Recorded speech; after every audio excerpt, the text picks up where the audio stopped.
على عباده الذين اصطفى أما بعد فأعوذ بالله من الشيطان الرجيم بسم الله الرحمن الرحيم إنك لعلى خلق عظيم صدق الله العظيم. صدر محترم و حاضرین جلسہ السلام علیکم ورحمۃ اللہ وبرکاتہ. آج میں آپ حضرات کے سامنے ایک حساس اور اہم موضوع پر لب گشائی کی جسارت کر رہا ہوں، جس کو تاجدار بطحا آقا نامدار مدنی تاجدار کونین کے سرور اللہ کے دلبر محبوب رب اکبر شافع محشر ساقی کوثر حضرت محمد صلی اللہ علیہ وسلم کا اسم خاص بنایا گیا اور پیارے آقا کی تعظیم و توقیر بیان فرماتے ہوئے اللہ رب العزت نے اس وصف کو بطور خاص بیان فرمایا. تو آئیے میں آپ کو بتانا چاہتا ہوں کہ اس وصف خاص کو اخلاق حسنہ کہتے ہیں.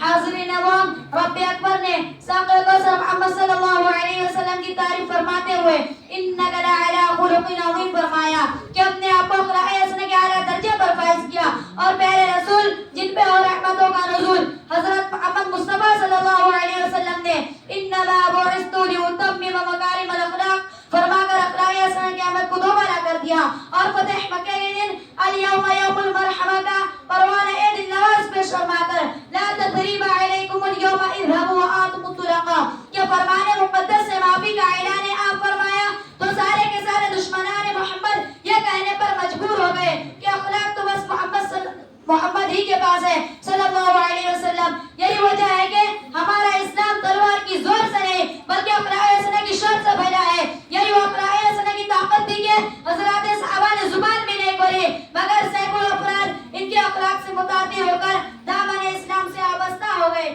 یہی وہ اخلاق حسنہ کی طاقت تھی کہ حضرات صحابہ نے تجارت بھی کی تو پڑوسی کا خیال کرتے ہوئے گاہک سے فرمایا کہ بھائی اس دکان سے بھی کچھ خرید لو، وہ صبح سے آپ جیسے گاہکوں کا منتظر ہے. یہی وہ اخلاق حسنہ کی طاقت تھی کہ جنگ کے موقع پر حضرات صحابہ پانی کے لیے تڑپ رہے تھے. جیسے ہی پانی کا پیالہ ان کے منہ کے قریب بڑھایا گیا تو بازو سے آواز آئی کہ پانی تو پلا دو. اس صحابی نے پانی کو پیالے کو ان کے جانب بھیج دیا. پھر ان کے بازو سے آواز آئی. اسی طرح تینوں صحابہ نے اخلاق حسنہ کا مثالی نمونہ پیش فرمایا کہ جسے تاریخ انسانیت کبھی فراموش نہیں کر سکتی کہ خود پیاس کی شدت سے مرنا گوارا کیا مگر دوسروں کی مصیبت کو گوارا نہیں کیا. یہ اخلاق حسنہ کی کرشمہ سازی تھی کہ حضرات صحابہ نے اخلاق حسنہ کے ایسے انمٹ نقوش چھوڑے ہیں جو کہ رہتی دنیا تک کے قابل تقلید ہے کہ دوسروں کے غم کو اپنا غم تصور کیا، دوسروں کو کانٹا چبھے تو اپنے اندر تکلیف محسوس کی اور ہمدردی و غمخواری کی مثال پیش کرتے ہوئے یہ بات ثابت کر دی کہ چوٹ لگے تجھ کو تو درد مجھے ہوتا ہے. اخلاق وہ جوہر ہے کہ جس کے ذریعے سے پتھر دل کو بھی موم کیا جا سکتا ہے. یہ اخلاق سامعین محترم، آج انسانیت کو ایمان و یقین، سچائی و پاکیزگی، محبت و مرافت، ہمدردی و بخاری کی ضرورت ہے. ایسے افراد کی ضرورت ہے جو خود کو بھلا کر مٹا کر دوسروں کو پروان چڑھائے، لیکن ایسے افراد کی بہت کمی محسوس کی جا رہی ہے. آج کل تو حالات بالکل لٹ چکے ہیں کہ بھائی بھائی کا پرسہ نہال نہیں. آج ملت میں غم و خواری کا جذبہ نہیں، دوسروں کا درد سمجھنے کا مادہ نہیں، چھوٹوں میں بڑوں کی عزت کا سلیقہ نہیں. آج مالک کو شکایت ہے کہ نوکر ایماندار نہیں، اساتذہ کو شکوہ ہے کہ طلبہ میں ادب نہیں، بڑوں میں نرمی کا مادہ نہیں، چھوٹوں میں بڑوں کی عزت نہیں. آج بیٹی خود اپنے ماں سے اونچی آواز میں بات کرتی ہے، بیٹے اپنے والدین کو گالیاں بکتے ہیں، بس احمد تو درازی بھی کرتے ہیں. سب نے اپنے آپ کو بڑا سمجھ رکھا ہے، ہر طرف پریشانی اور بدعنوانوں کا مزاج ہے جس کی بنیادی وجہ اخلاق حسنہ کا فقدان ہے. اسی بنیاد پر ہمارے سرکار نے اخلاق حسنہ کی تعلیم دی اور ہر معاملے میں اخلاق حسنہ کو اپنانے کی ترغیب دی.